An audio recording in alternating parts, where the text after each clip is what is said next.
Então, na nossa aula de hoje de Introdução à Ótica para a Computação, eu tinha planejado falar sobre esse roteiro aqui, ó. Vamos falar sobre alguns fenômenos ópticos que têm a ver com... São os que a gente chama de fenômenos lineares, tem a ver com ótica no regime linear, que significa geralmente baixas intensidades, baixas potências. Aí eu vou falar sobre absorção, emissão e fluorescência e fosforescência, com certeza, na aula de hoje. Depois, se der tempo, a gente pode conversar um pouquinho sobre esses outros fenômenos aqui, dispersão cromática e um pouquinho de ótica não linear também, já deve aparecer alguma coisa na aula de hoje. Aí eu vou explicar para vocês qual é a diferença entre fenômenos lineares e não lineares, basicamente com luz, e alguns desses fenômenos não lineares aqui são importantes para produzir novas frequências a partir daquela frequência óptica da radiação. Tem um fenômeno chamado geração de segundo harmônico. Ele é importante, por exemplo, para construir lasers com certos tipos de frequência especial. E vários outros fenômenos também usam ótica não linear. Infelizmente, a gente está no final do semestre agora, eu estou numa correria danada, preparando provas para outras disciplinas e aulas. Então, eu não preparei a aula de hoje muito bem, mas tem umas primeiras transparências aqui, depois eu vou passar para o quadro para fazer algumas explicações, e a gente pode procurar figuras no Google. Então, começando, eu vou falar um pouquinho sobre o fenômeno da absorção. A gente já viu um pouquinho sobre reflexão e transmissão, certo? Que basicamente é a seguinte situação. Imagine que você tem uma película fina de um material, pode pensar num dielétrico como vidro ou água, alguma coisa assim, uma pequena camada. Aí você vem com a onda incidente aqui, que tem uma certa intensidade I0, e nessa interface do ar com o vidro, por exemplo, na primeira interface e também na segunda, pode ocorrer uma reflexão causada pela refração. Aí a luz refrata quando entra no outro meio, com um índice de refração diferente, muda de velocidade, e por causa dessa mudança de velocidade, uma parte da luz geralmente é refletida, uma fração pequena, que depende da diferença dos índices de refração. Mas boa parte da luz vai ser transmitida através do material, se ele for um dielétrico. Se for um material opaco, isolante, um material metálico, condutor de eletricidade, aí essa fração da luz que consegue atravessar é menor, depende da espessura do material, mas vai ter um fenômeno aqui de absorção, que é o que a gente quer discutir na aula de hoje. Vamos dizer que é um material dielétrico, então é transparente, quase completamente transparente, tem uma pequena fração refletida e tem uma fração transmitida. Eu quero representar para uma película fina essa quantidade transmitida e refletida como coeficientes aqui, um coeficiente de transmissão T e um coeficiente de reflexão R, que permite encontrar o valor da intensidade refletida e transmitida. Se não tiver absorção nesse problema, a gente pode aplicar a lei de conservação de energia e dizer que a soma das intensidades que atravessaram e que foi refletida aqui, ela tem que ser igual à intensidade incidente total, porque a energia se conserva. Essa intensidade aqui é a energia por unidade de área. Então, se você pegar uma onda plana do lado de cá, a energia total que entrou tem que ser igual à energia total que sai. Vai ser a transmitida desse lado e a refletida pelo outro lado, certo? Então, R mais T tem que ser igual a 1 para poder conservar a energia. Então, por exemplo, numa lâmina de vidro, as reflexões aí em cada interface são cerca de 4%. E aí, se eu disser que a reflexão foi de 4% por causa da refração, isso teria que totalizar uma transmissão de 96%. Ok, isso aqui é o básico de reflexão e transmissão. Mas, se você for no laboratório e tentar fazer essa medida aqui, você vai ver que, primeiro, no vidro, numa reflexão normal, assim, essa reflexão vai ser maior do que 4%, porque você tem duas interfaces, vai ter duas faces refletindo, e a transmissão vai ser tal que a soma do R mais T não é exatamente igual a 1, porque parte da energia da luz pode ser absorvida aqui pelo vidro. Então, a energia não é completamente conservada na forma de energia óptica, do campo óptico. Tem uma parte da energia que vai ser absorvida aqui sob forma de calor. O vidro esquenta, muito pouco, mas esquenta um pouquinho. Tá? E é difícil de medir porque é um fenômeno deslocalizado, parte da energia se perde. A incidência não precisa ser perpendicular, isso vale para qualquer ângulo. Certo? É mais fácil pensar na perpendicular, porque isso facilita algumas contas, mas para qualquer ângulo vai acontecer o mesmo fenômeno. Tem uma fração transmitida, e tem uma fração refletida, e tem uma fração da energia que vai ser absorvida pelo material. Geralmente a fração absorvida no material bem transparente, dielétrico, a absorção é pequena. Se for um material bem transparente e fino, você não vê a parte absorvida, porque a diferença é muito pequena aqui, esse número é quase 1. Ok, mas agora eu quero considerar que existe alguma absorção. Então, se eu considerar a energia absorvida aí como sendo uma constante multiplicada pela intensidade incidente, uma película fina, então a gente pode dizer que a soma da onda refletida mais a onda transmitida e mais a parte que foi absorvida pelo material, essa sim é igual a 1 agora. Então aqui, esses dois termos, RT tem a ver com feixes de luz que estão se propagando no meio, e o A é uma energia que foi convertida de ótica para outra forma de energia. Pode ser um tipo de luz diferente, por exemplo, que sai de lava, ou alguma coisa assim, ou então calor. Aí, voltando ao nosso exemplo, uma maneira de aumentar esse coeficiente de absorção é você colocar alguma substância aqui que interaja com o tipo de luz que você está colocando, e esse é um fenômeno natural. Existem frequências, existem níveis de energia nos átomos dos materiais e nas moléculas que são ressonantes com o campo óptico, com o campo elétrico da luz, e eles facilitam a absorção da energia com aquela frequência. E é isso que dá a cor dos materiais, geralmente. Se você pegar um material que absorve muito na cor,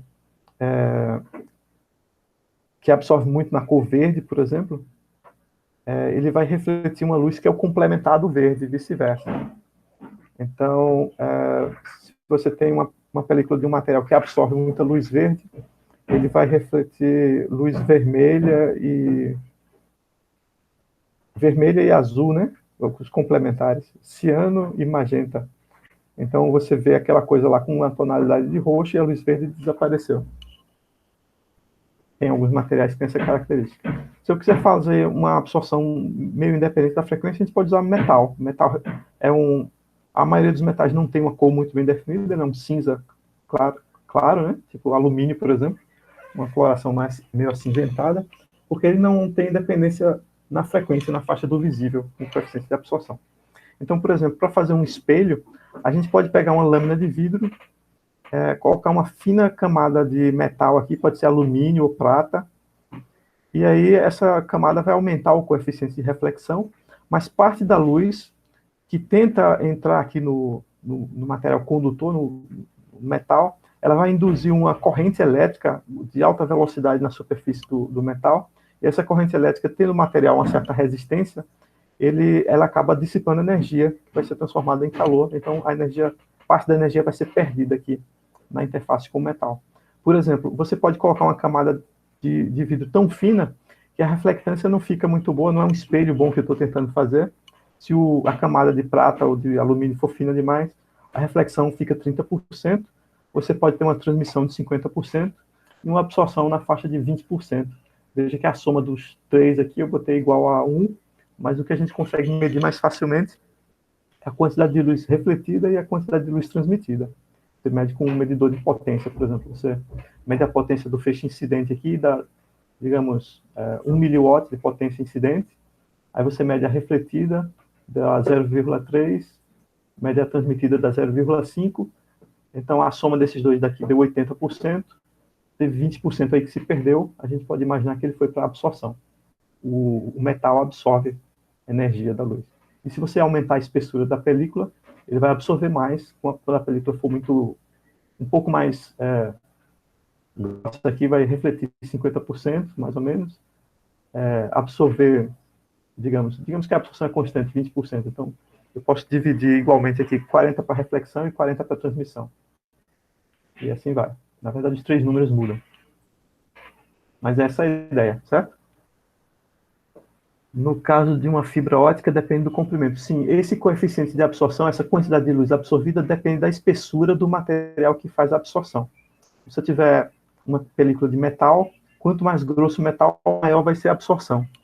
Se eu tiver uma placa de vidro, quanto mais grosso o vidro, maior vai ser a absorção também.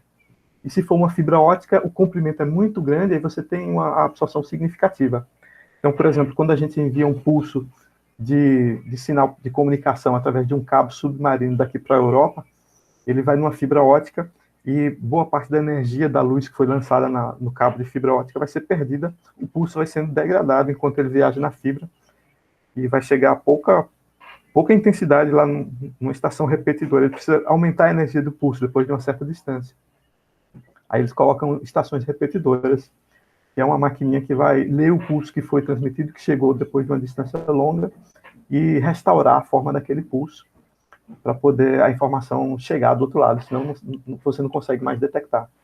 Tipicamente, você precisa de um receptor desse a cada, digamos, 30 quilômetros, que é uma distância pequena. Pode ser maior, não sei como é que está a tecnologia hoje em dia, mas se você tiver 30 quilômetros de fibra e botar um pulso fraquinho, vai chegar muito pouco depois de 30 quilômetros, aí você precisa aumentar a intensidade novamente. Então, normalmente, eles usam até repetidores eletrônicos. Você tem que detectar o pulso e depois reemitir com um laser novamente. Ou então pode ter repetidores ópticos que vão tentar amplificar o sinal de luz, e aí o processo é bem mais rápido do que o processo eletrônico, de medir o pulso e emitir novamente. É mais compacto, mais rápido, tem bastante vantagem. Ok, agora, quando a gente tem uma coisa mais comprida, seria interessante ter uma lei que me dissesse como é que essa absorção depende do material aqui. Vai ter uma característica que depende do material e uma certa função do comprimento. Então, o pessoal desenvolveu uma teoria que dá uma boa aproximação aí desse fenômeno, que é a teoria da chamada absorção linear, modelo de absorção linear. E funciona assim, ó. Se eu tiver uma placa espessa, como, por exemplo, uma placa grossa de vidro com mais de 2 centímetros de espessura, de um vidro que tem muita absorção, ou então uma fibra ótica, a gente pode imaginar o seguinte modelo. Eu vou dividir a minha placa aqui em várias seçõezinhas de tamanho diferencial e vou calcular quanto é a variação de intensidade entre os dois lados aqui de uma seçãozinha que tem um comprimento DZ.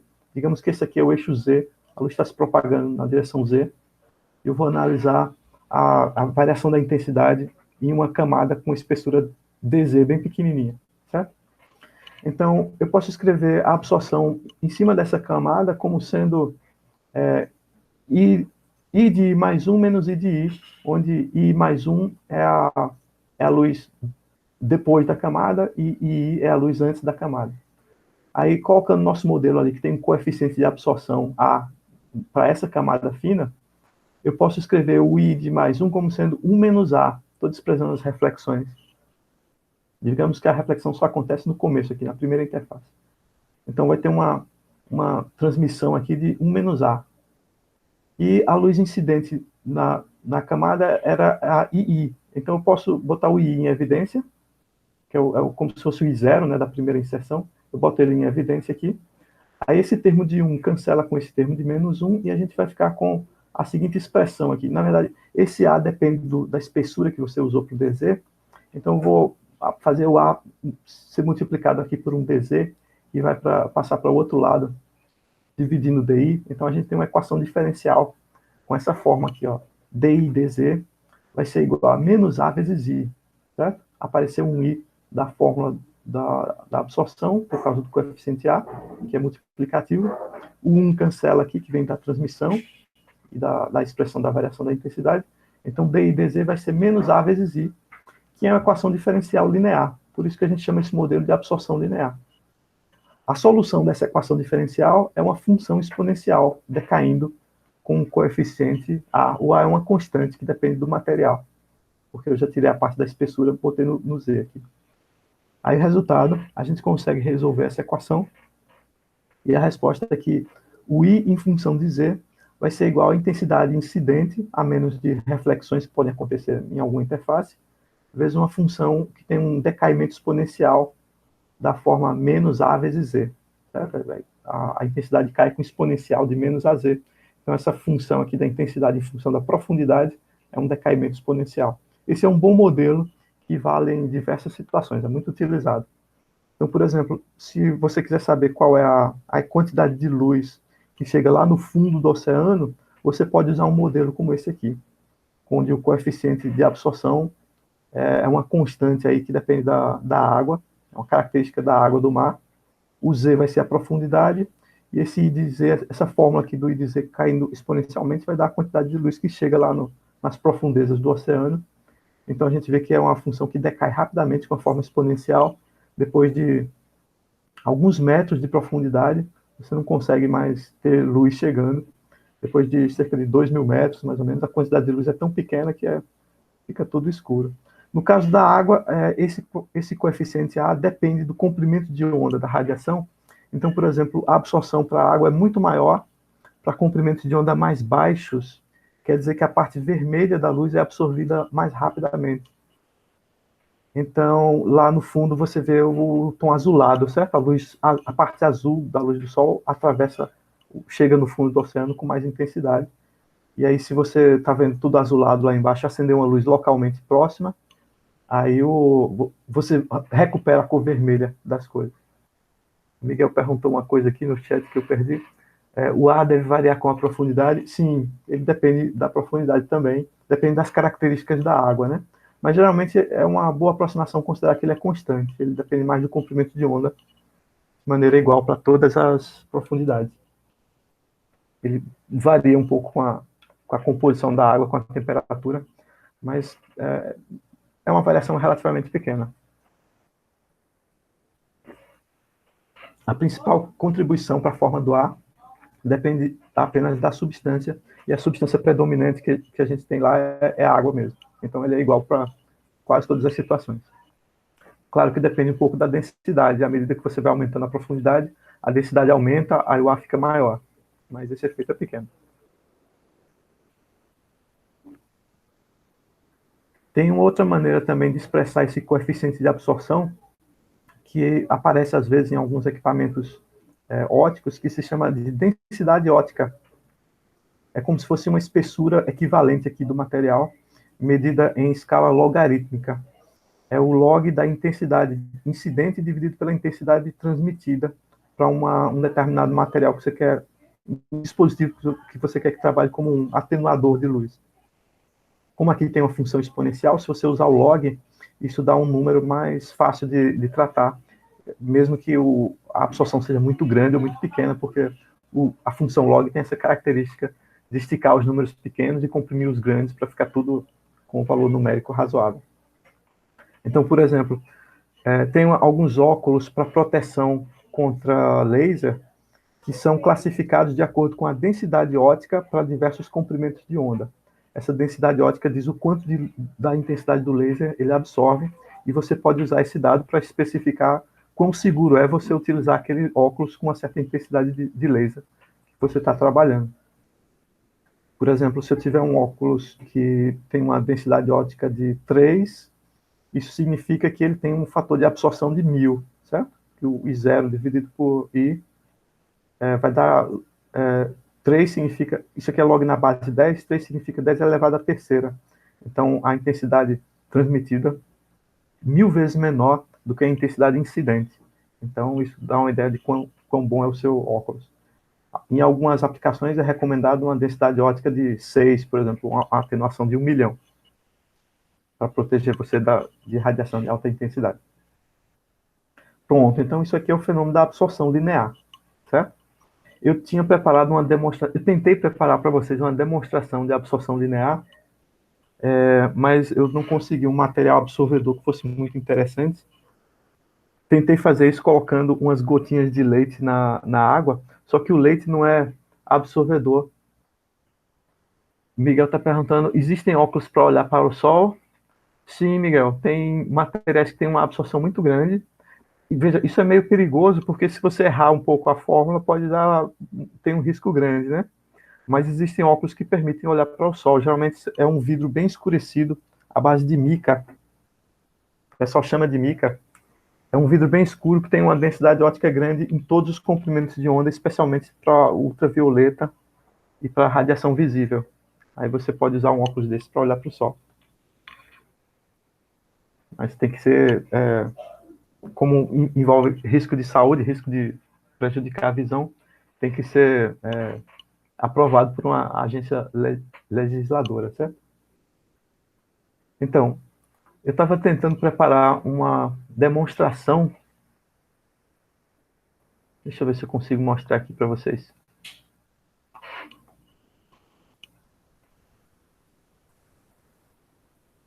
Isso aqui é um copo de água com umas gotinhas de leite, certo? Aí eu vou pegar meu laser e incidir aqui em cima. Eu queria mostrar a absorção. Aí vocês estão vendo lá em cima, não dá para ver muito bem não. Lá em cima tem uma alta intensidade, tem mais luz espalhada, né? Não dá para ver direito. Deixa eu ver se eu aumento a luminosidade. Minha câmera tá ruim, é de baixa resolução. Ah, tô sem luz aqui. É, o meu laser está saturando.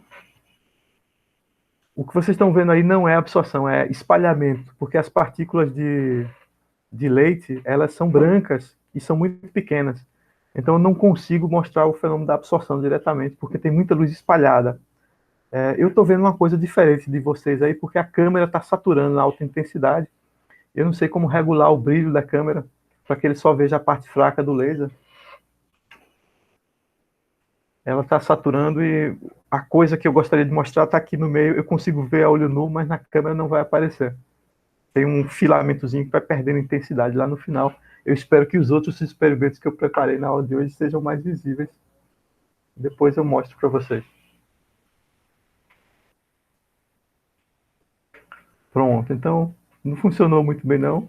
Eu preciso de um material absorvedor de melhor qualidade. Mas aí eu só consegui preparar a aula até aqui. Então vou voltar lá para o nosso roteiro. O próximo assunto que eu queria falar é de emissão, certo? Emissão é mais ou menos o contrário da absorção. Ao invés do material retirar energia da luz, ele coloca energia da luz na luz, certo? Que é o que acontece, por exemplo, numa lâmpada ou num LED, num diodo emissor de luz. Você tem uma corrente elétrica que é transformada em luz e aí o material emite. A gente pode ter uma fórmula para emissão que fica parecida com essa fórmula da absorção linear, só que com o A de sinal trocado. Ao invés da luz ir diminuindo exponencialmente, ela vai crescendo exponencialmente enquanto ela se propaga ao longo do material. Isso acontece nos lasers, em que você tem um material ativo que emite luz em todos os pontos, e aí a luz que vai passando pelo material vai sendo amplificada, vai aumentando de intensidade, e ela aumenta exponencialmente dessa forma. No POV-Ray, que é nosso simulador aí de fenômenos ópticos, a maioria dos fenômenos ondulatórios, eu acho que ele não simula direito, mas ele consegue simular a emissão. Você consegue dizer que um determinado material é emissor de luz, e aí ele vai gerar a luz a partir daquela região do espaço, e essa luz pode ser iluminar objetos ao redor. Então, só queria mencionar que a emissão e a absorção são parecidos. A emissão é como se fosse absorção com sinal trocado, certo? Os dois vêm de fenômenos parecidos, que é a matéria, o meio atômico ou molecular, absorvendo a energia da luz ou emitindo energia sob forma de luz. Tem esses outros dois fenômenos aqui, fluorescência e fosforescência, que são parecidos com emissão e absorção, mas eles acontecem de uma maneira meio conjunta, que é mais ou menos assim. Nos dois casos, você primeiro absorve luz e depois o material que absorveu a luz reemite aquela luz, às vezes e geralmente com uma frequência diferente da frequência original. Onde é que isso aparece? Por exemplo, fluorescência tem uns sais feitos do elemento boro que a gente usa para fazer aquelas lâmpadas fluorescentes, aquela lâmpada comprida ou aquela lâmpada enroladinha de baixo consumo de energia, na faixa de 20 watts que a gente usa em casa. Elas emitem, ela funciona da seguinte maneira, a lâmpada fluorescente. Tem um vapor de mercúrio em baixa densidade, que é feito da seguinte maneira: você pega um tubo de vidro, faz vácuo para tirar o ar e o oxigênio de dentro do tubo, e depois coloca uma gotinha de mercúrio líquido dentro do tubo. Deixa lá o mercúrio. Tira o ar e coloca uma gotinha de mercúrio. O mercúrio vai evaporar e vai preencher aquele vácuo, vai ficar um equilíbrio entre um pouquinho de mercúrio líquido e o mercúrio no estado gasoso, preenchendo o vácuo em baixa pressão. Aí quando você aplica uma descarga elétrica, aplica uma tensão elétrica na lâmpada fluorescente, dentro do tubo, os elétrons em baixa pressão, um campo elétrico elevado, na faixa de 10 mil volts, 2 mil volts por aí, ele consegue romper a rigidez dielétrica daquele gás e gera íons, gera plasma, certo? Que é o material que emite radiação. Só que o plasma do mercúrio, ele emite luz principalmente no ultravioleta, que é a energia do mercúrio corresponde ao ultravioleta. Deixa eu ver se eu acho um desenho aqui. Fluorescente.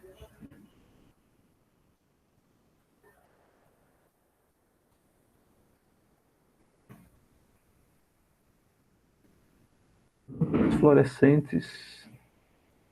Ele me deu um modelo de lâmpada aqui, mas eu não quero comprar a lâmpada fluorescente.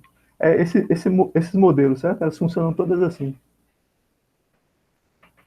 É um tubo de vidro que tem vapor de mercúrio dentro, e a superfície do vidro tem um sal, então, de boro, que absorve a radiação ultravioleta emitida por essa luz e converte a radiação ultravioleta em radiação visível.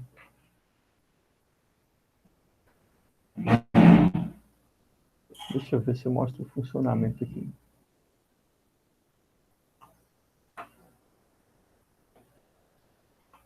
Até aqui está um diagrama esquemático do tubo da lâmpada fluorescente.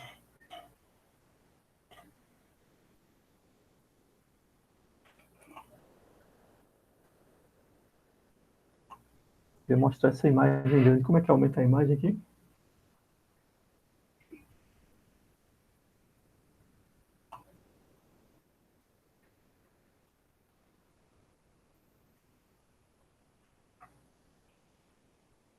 Consegui aumentar. Bom, basicamente é isso, certo? Tem um vácuo aqui, aí você tem elétrons emitidos por um filamento. Esses elétrons são acelerados aqui pelo campo elétrico, colidem com os átomos. Isso aqui é um desenho de um átomo de mercúrio, bem engraçado. O mercúrio emite radiação ultravioleta. Radiação ultravioleta bate num pozinho que fica por dentro do vidro aqui na lâmpada.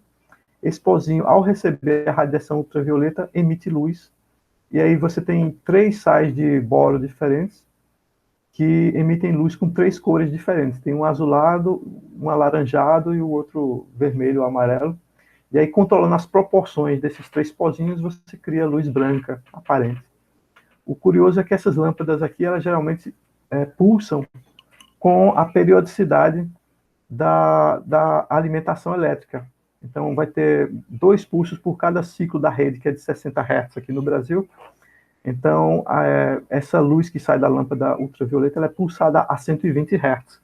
A gente não consegue ver esse pulso a 120 Hz, nós só conseguimos ver fenômenos oscilando aí na faixa de até 10 Hz.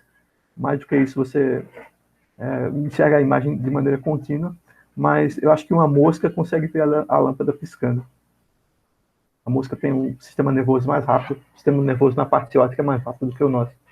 Curiosidade. Então, para a mosca, o filme, um filme de cinema ou de televisão é um conjunto de imagens que parece parado. Ok. Essa é uma aplicação de fluorescência, certo? Fluorescência é você absorver luz de um comprimento de onda, no caso ultravioleta, e emitir em outro. Aí pode ser na faixa do visível. Tem vários materiais que têm essa característica. Um outro material bem conhecido, famoso, é daqueles antigos interruptores. Tem uma coisinha esverdeada que brilham no escuro. Quase todas essas coisinhas que brilham no escuro, elas são feitas com material fluorescente. Aí a gente não chama de... Não é exatamente fluorescente, a gente chama de fosforescente nesse caso. Miguel está perguntando se o mercúrio é contaminante. Sim, mercúrio é um material tóxico, é um metal pesado que se acumula no organismo. Então você não deve respirar mercúrio, nem tocar e nem colocar na água, porque ele pode causar danos ao sistema neurológico e doenças graves, numa escala de tempo longa. Então, mercúrio é perigoso e por isso essas lâmpadas tendem a gente tende a não utilizar mais essas lâmpadas fluorescentes. O mercúrio é contaminante, sim. Se a lâmpada quebrar, você está colocando sua saúde em risco. Deixa eu ver se eu acho estrelinhas que brilham no escuro aqui.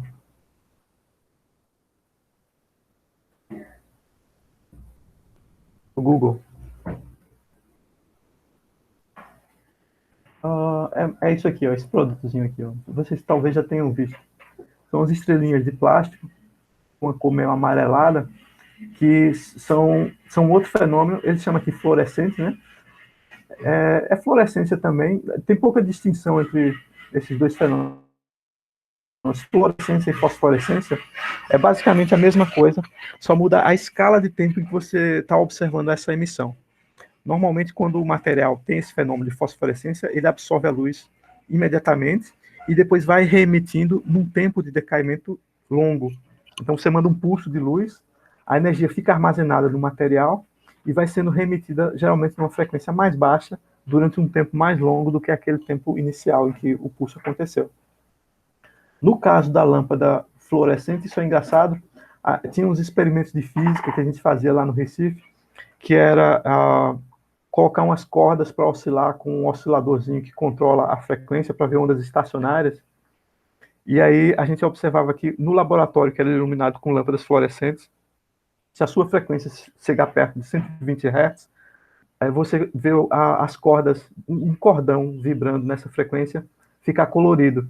Ele fica alaranjado de um lado e azul do outro lado, porque a frequência de oscilação do cordão passou a coincidir com a frequência de oscilação da lâmpada fluorescente. E aí, quando o cordão está do lado direito, ele recebe a parte azul do pulso. Quando ele está do lado esquerdo, recebe a parte alaranjada do pulso. Então, a gente conseguia ver esse fenômeno acontecendo, a luz pulsando, e ver também que a luz não é monocromática, ela é separada em cor no tempo também. Se a gente pudesse ter um gráfico da intensidade de cor, da intensidade da luz em cores diferentes em função do tempo, veria que ela é formada por pulsos, que tem uma cor azulada e uma cor alaranjada, para compor a luz branca, a uma frequência de 120 Hz, certo? Pronto, essas estrelinhas aqui é um princípio parecido. Elas absorvem luz visível, ou principalmente ultravioleta, durante o dia. Você geralmente pendura no quarto, né? Bota no quarto da criança, no teto. Aí durante o dia elas ficam absorvendo luz. Quando é à noite, quando você apaga a luz, está no escuro, elas vão reemitindo um pouquinho da radiação que elas absorveram e vão passar aí alguns minutos, algumas horas talvez, brilhando no escuro. Isso aí se chama fosforescência. Quando a escala de tempo é lenta, a gente chama fosforescência. Mas pode chamar de fluorescência também, que é parecido. Certo? Ok, então com isso a gente cobriu esses dois tópicos aqui que eu queria falar. Fosforescência e fosforescência. Esses são fenômenos em que ocorreu mudança do comprimento de onda da luz. Você absorveu a luz e emitiu luz com a nova frequência. Vocês lembram quando a gente conversou sobre refração? Eu disse que na refração a cor da luz não mudava, a frequência não muda. Nesse fenômeno aqui ela muda, mas só que ocorreu a absorção primeiro. Então não foi bem a luz que mudou, foi o material que é emitido uma frequência diferente. Existe um outro fenômeno que é interessante, que é a dispersão cromática. Dispersão cromática acontece porque o índice de refração depende da frequência, e esse fenômeno também é capaz de separar as cores da luz, é o que a gente faz com um prisma, por exemplo, para gerar o arco-íris, que é a decomposição da luz, certo? E ela pode ser lateral, assim, para separar as cores no espaço, mas também existe dispersão cromática longitudinal, por exemplo, numa fibra ótica. Isso é outro problema que causa degradação dos pulsos de luz para uma fibra ótica. Se você emitir um pulso de luz numa fibra, um pulso curto, ele tende a dispersar, quer dizer, a velocidade de propagação do pulso de luz na fibra depende da frequência. Como o pulso é fino, isso significa que, pela transformada de Fourier dele, ele tem que ser espectralmente largo, ele não pode ser monocromático. E aí as frequências diferentes vão se atrasando, as frequências maiores vão se atrasando com respeito às menores, e o pulso acaba se alargando e isso causa uma degradação. Então, não somente o pulso perde amplitude, mas ele também fica mais largo temporalmente. Isso atrapalha a velocidade de comunicação, por exemplo, da internet através da fibra ótica. Isso se chama dispersão cromática. Pronto, e aí esses são os fenômenos ópticos lineares que eu gostaria de falar. Fora isso, tem fenômenos também de ótica não linear. E aí, na ótica não linear, significa que você tem fenômenos em que o comprimento de onda da luz muda, mas aí isso pode acontecer direto com aquela luz que você está observando. Geralmente tem que ser mediado por um meio, geralmente tem um meio material envolvido, mas não necessariamente tem a ver com a absorção. Então a diferença é essa. Você pode mudar a frequência de onda da luz sem que o material absorva primeiro para reemitir depois. Um desses fenômenos não lineares é a chamada geração de segundo harmônico. E aí seria interessante, deixa eu mostrar uma figura, deixa eu procurar no Google aqui uma figura para vocês. Não tive tempo de preparar, mas deixa eu ver o que é que acontece aqui. Geração de segundo harmônico.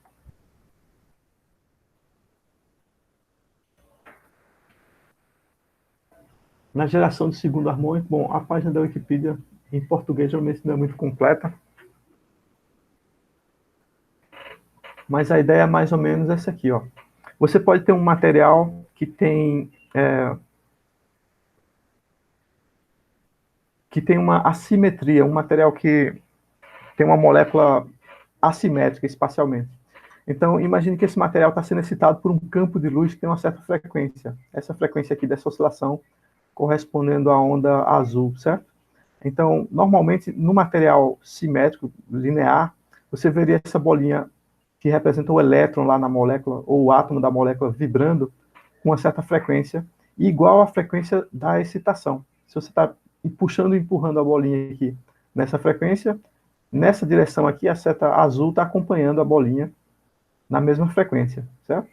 Ela pode ter um atraso de fase, geralmente tem um atraso de fase, por causa da massa, mas a frequência vai ser igual. Se você tiver um material que não é simétrico, aí eu posso decompor esse movimento da bolinha aqui em duas partes. Tem uma parte que tem a mesma frequência, que é essa que está indo para frente e para trás, na direção X, mas se você olhar na direção Y, o que está acontecendo, veja que a bolinha sobe e desce, e ela faz isso duas vezes para cada oscilação da onda azul.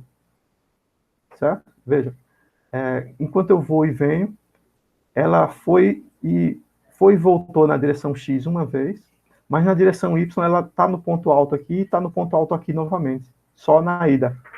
Então essa frequência da oscilação na direção vertical é o dobro da frequência da oscilação na direção horizontal. Essa animação aqui é boazinha.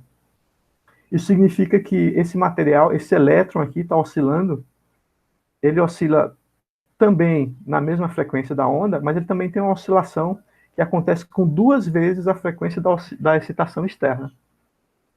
Se essa excitação for no comprimento de onda visível aqui, ou digamos, essa de cá é no comprimento de onda próximo do visível, essa oscilação de cima vai gerar uma frequência que é o dobro. Então, por exemplo, eu posso pensar em botar uma luz aqui de, digamos, 1.200 nanômetros nessa direção, e observar uma luz de 600 nanômetros nessa outra direção. O dobro da frequência é metade do comprimento de onda, certo?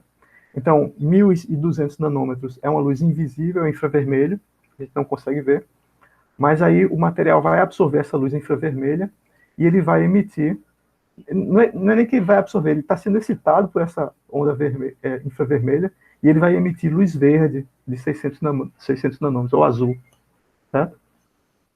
Esse processo é usado em vários dispositivos que usam ótica não linear. Deve ter mais informação sobre isso em inglês, mas, por exemplo, esse laserzinho verde que eu mostro para vocês toda hora, mostrei algumas vezes, ele utiliza esse processo de geração de segundo harmônico. Ah, meu zoom está desligado aqui, por isso que a página está com o zoom enorme. É mais ou menos isso aqui. Você incide com a radiação de frequência ômega, e aí o matéria vai produzir um pouquinho de luz, bastante luz na frequência ômega, mas vai produzir um pouquinho também na frequência 2 ômega. Então, esse laser verde que eu estou usando, ele utiliza um cristal de semicondutor que emite, é um laser muito forte na frequência infravermelha de 1032 nanômetros.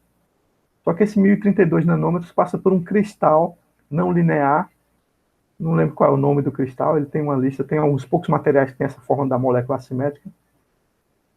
E aí, esse cristal tem essa assimetria na forma molecular dele, que vai gerar uma frequência 2 ômega, que corresponde a metade do comprimento de onda, certo? Então, eu entrei com 1032 nanômetros, ele vai gerar 1032 dividido por 2 dá 516, né, que vai ser a luz verde. 500, luz verde é 600 e alguns 632, eu acho, 640. Cadê? Deixa eu ver se tem a lista aqui dos materiais. Não tem. Mas é isso que acontece, certo? O laser verde, esse laser verde que eu mostrei para vocês, ele na verdade é um laser de infravermelho que tem um cristalzinho que gera o segundo harmônico com eficiência pequena. A maior parte da luz fica no infravermelho e é perdida. Depois tem um filtro que bloqueia a radiação infravermelha para ela não sair e prejudicar quem está do lado de fora e deixa passar só a luz verde, que é o que a gente quer utilizar do laser. E aí a vantagem é que você conseguiu produzir a luz verde, que de outra maneira é complicada. Como o olho humano é bem mais sensível ao verde do que ao vermelho, esse laser parece muito mais eficiente do que aqueles lasers vermelhos, que é o mais tradicional, que você consegue fazer com arseneto de galho. Pronto. Então isso aí é um fenômeno de ótica não linear chamado geração de segundo harmônico. Um material muito utilizado para fazer isso é um material chamado KDP, que é um material à base de fosfato e potássio, se eu não estou enganado. Tem KDP e KTP. Potássio de fosfato, alguma coisa assim, não lembro. Os valores do comprimento de onda padrão que eu mencionei são isso aqui, ó. É o laser de 532 nanômetros, que é gerado a partir de uma fonte de 1064 nanômetros. Certo? 532 é o verde. E o 1064 é o infravermelho, próximo.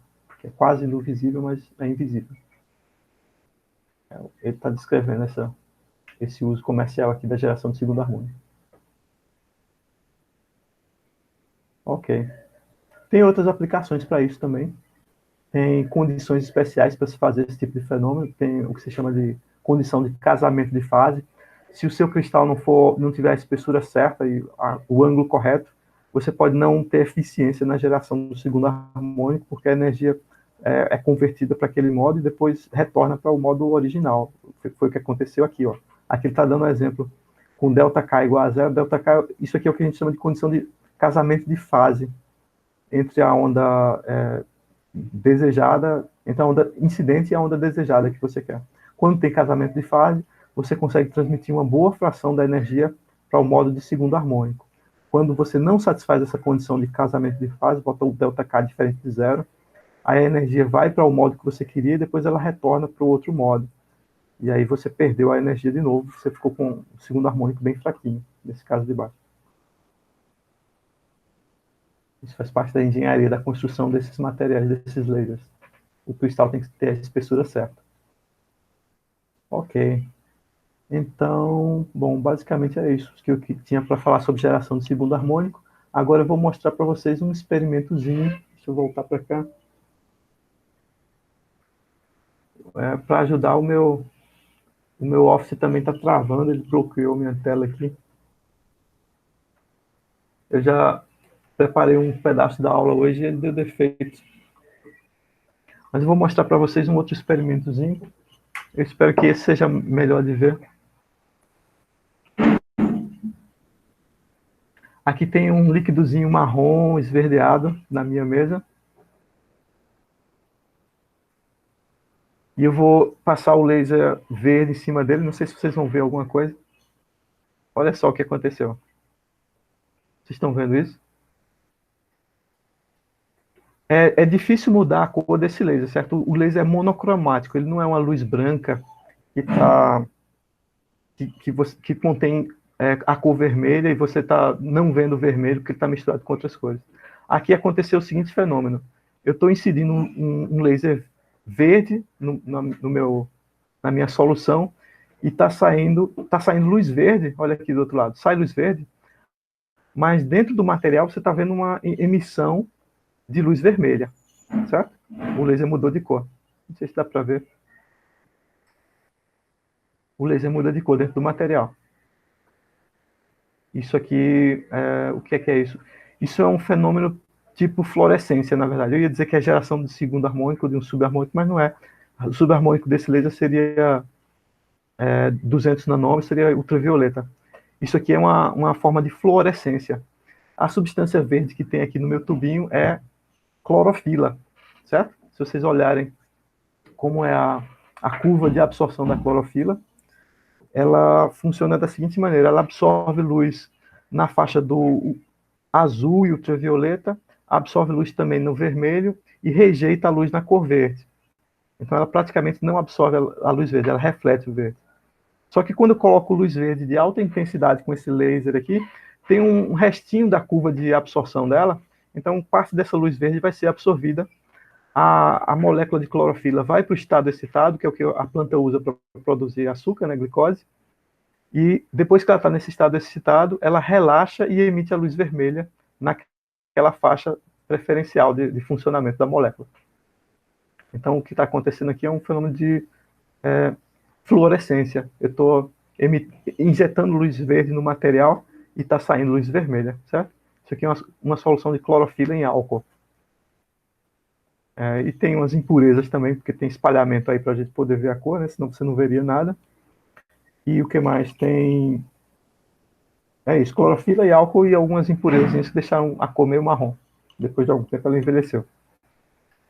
E se vocês prestarem atenção na intensidade do laser dentro dessa linha vermelha que está dentro do material, a intensidade está decaindo, certo? Esse é o decaimento causado pela absorção linear. Ela começa mais forte aqui no ponto de entrada e a intensidade vai diminuindo com a forma de uma função exponencial e fica bem fraquinha na saída. E sai bem menos luz vermelha do que entrou. Vou botar aqui, dá para ver que tem muito mais laser saindo do que quando entra e ele é absorvido. Certo?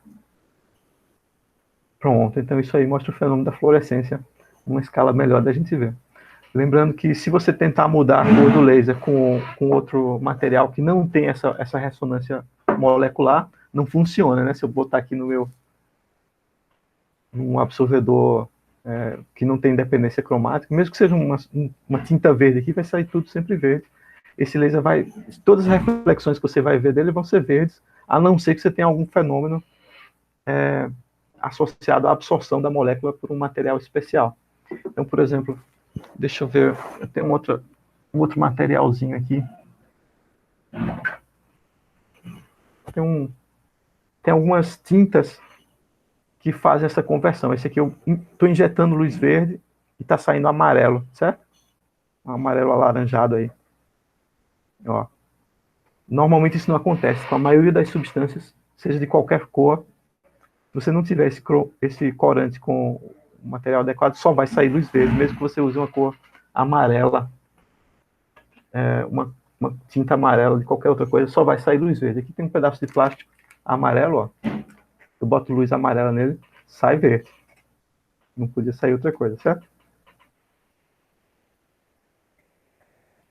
Se eu botar um vermelho, meu mouse aqui é vermelho, sai verde. Só sai verde.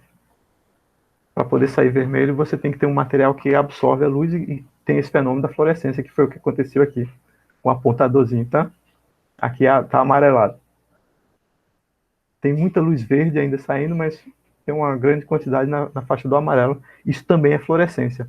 Veja que o amarelo tem um comprimento de onda mais longo do que o verde, 540 no lugar de 532.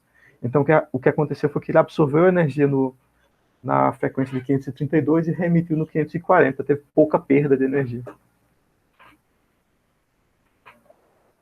Pronto. Então, essencialmente é isso. Nós cobrimos aí esses fenômenos. Eu não vi muita matemática a respeito, mas vimos alguma coisa, né? Tem algumas fórmulas aí que a gente pode usar. E com isso encerramos a aula de hoje. Existem reações químicas que produzem luz, sim, com certeza.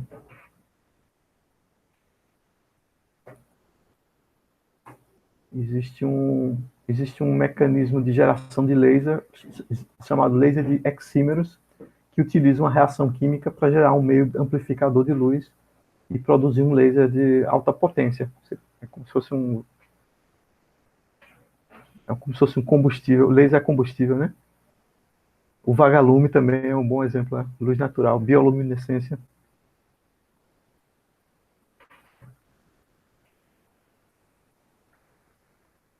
Onde se compra a solução de clorofila? Bom, a minha eu peguei um pedacinho de mato aqui, botei no álcool durante 2 dias e saiu. Bota uma folha de mato no álcool e sai. Depois você tira a folha, joga fora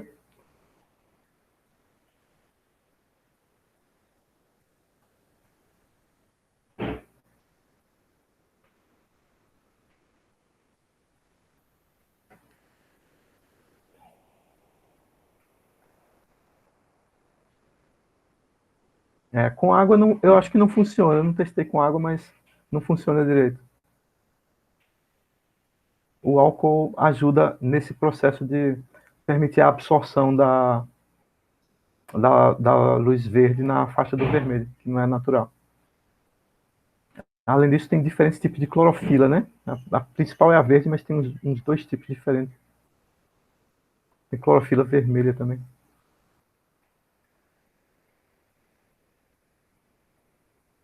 Que devia se chamar rodofila, mas tudo bem.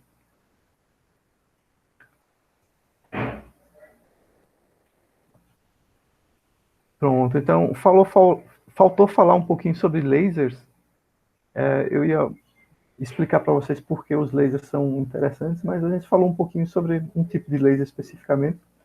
Tem modelos matemáticos para descrever o laser que tem a ver com algumas das coisas que a gente estudou. Por exemplo, quando a gente estudou modo gaussiano, isso é os modos dos feixes gaussianos, isso é importante para construir uma cavidade de laser quando ela é aberta no meio espacial, no ar.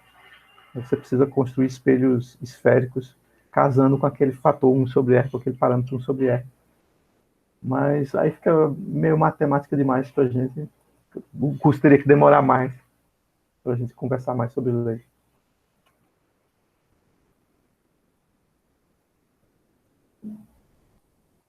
Então, a gente falou sobre fluorescência. Deixa eu ver aqui. Acho que é isso. Por hoje está bom. Vou mostrar para vocês o espectro da clorofila. Eu acho que eu guardei a figura aqui.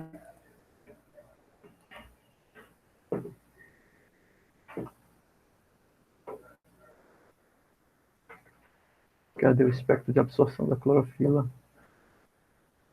Não achei.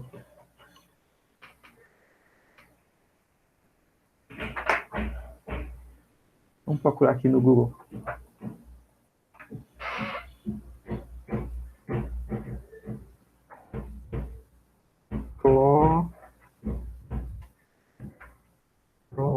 Eu não sei como é que escreve clorofila em inglês. Clorofila. Spectrum.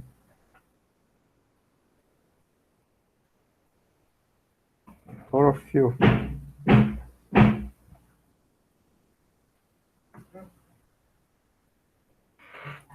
Aqui tem uma figura bonita.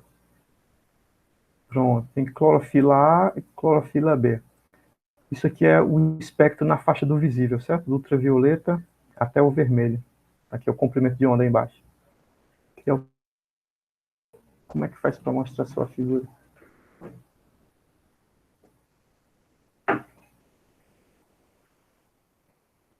Essa é a molécula da clorofila e aqui está o espectro. Espectro de absorção. Então, o que vocês estão vendo aqui é o seguinte.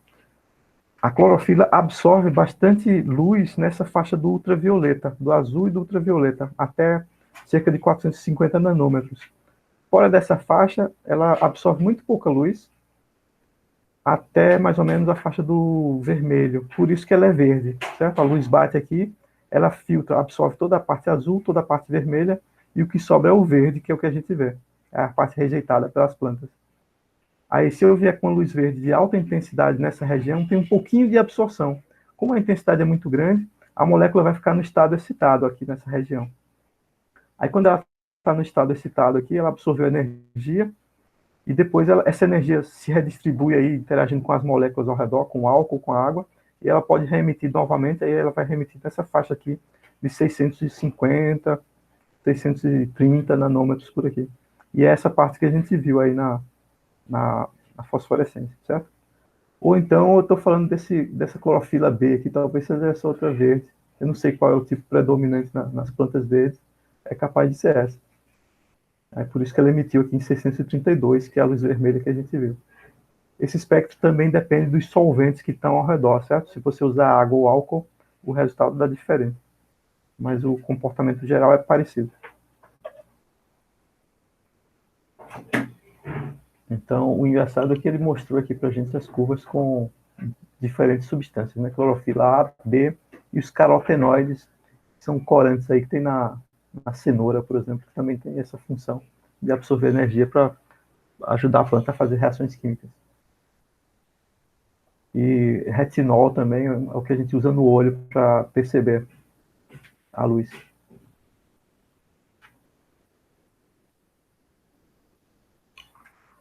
Beleza, eu espero que vocês tenham gostado da aula de hoje e até a próxima.